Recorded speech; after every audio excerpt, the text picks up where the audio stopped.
முட்டைக்கோஸ் போண்டா எப்படி செய்யலான்னு மௌமி கிச்சனில் பார்க்கலாம். இதுக்கு ஃபஸ்ட்டு ஒரு பவுலில் நம்ம முட்டைக்கோஸ் நல்லா குட்டி குட்டியாக கட் பண்ணி சேர்த்துக்கோங்க. கரெக்டாக ஒரு பவுல் வர்ற அளவு நீங்கள் முட்டைக்கோஸ் சேர்த்துக்கோங்க. அடுத்து பெரிய வெங்காயம் சேர்த்துக்கிறோம். அதையும் குட்டி குட்டியாக கட் பண்ணி சேர்த்துக்கோங்க. ரெண்டும் சமமான அளவு தான் நம்ம எடுத்திருக்கோம். அடுத்து கறிவேப்பிலை இலைகள் கொஞ்சம் அதிகமாக சேர்த்துக்கோங்க. அதை கட் பண்ணி சேர்த்துக்கணும்.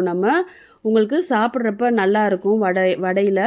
அடுத்து காரத்துக்கு பச்சை மிளகாய் சேர்த்துருக்கோம். 2 பச்சை மிளகாய் கட் பண்ணி பொடிசாக கட் பண்ணி சேர்த்துக்கோங்க.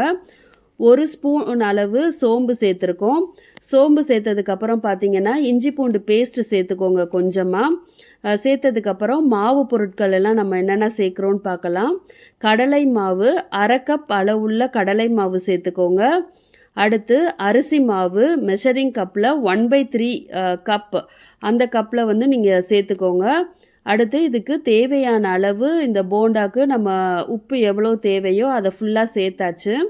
சேர்த்ததுக்கப்புறம் இதை நல்லா மிக்ஸ் பண்ணி விட்டுருங்க. மிக்ஸ் பண்ணிவிட்டு எல்லா பொருட்களும் ஒன்றோட ஒன்று கலந்ததுக்கப்புறம் நம்ம கொஞ்சம் கொஞ்சமாக தண்ணி சேர்த்து ஒரு போண்டா பதத்துக்கு இந்த நல்லா மிக்ஸ் பண்ணி எடுத்துக்க போகிறோம். எடுத்துக்கிட்டிங்கன்னா இதை குட்டி குட்டியாக நீங்கள் பொரிச்சு எடுத்தால் உங்களுக்கு டேஸ்ட் நல்லாயிருக்கும். மௌமி கிச்சன் சேனல் சப்ஸ்கிரைப் பண்ணுங்கள். நிறைய வீடியோஸ் போட்டுட்ருக்கோம். அடுத்து இப்போ இந்த மாவு நல்லா கலந்து விட்டாச்சு. போண்டாவுக்கு உங்களுக்கு அந்த பக்குவமும் எப்படி வருதுங்கிறத நான் காமிக்கிறேன். அதுக்கப்புறம் இதை நம்ம பொரிச்சு எடுக்க போகிறோம். பாருங்கள் அந்த பதத்தை.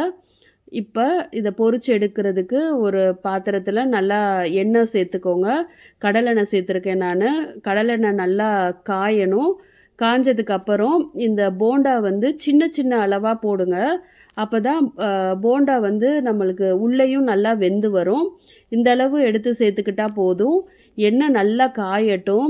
இதோட அளவு பார்த்தீங்கன்னா ஃப்ளேம் பார்த்தீங்கன்னா நல்லா ஹீட்டிலேயே அந்த வடையை நீங்கள் பொரிச்சு எடுக்கணும்.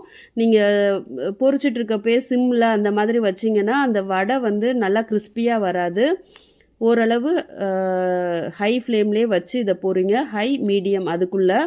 இப்போ வடை நல்லா வெந்துடுச்சு. இதை திருப்பி போட்டுக்கலாம்.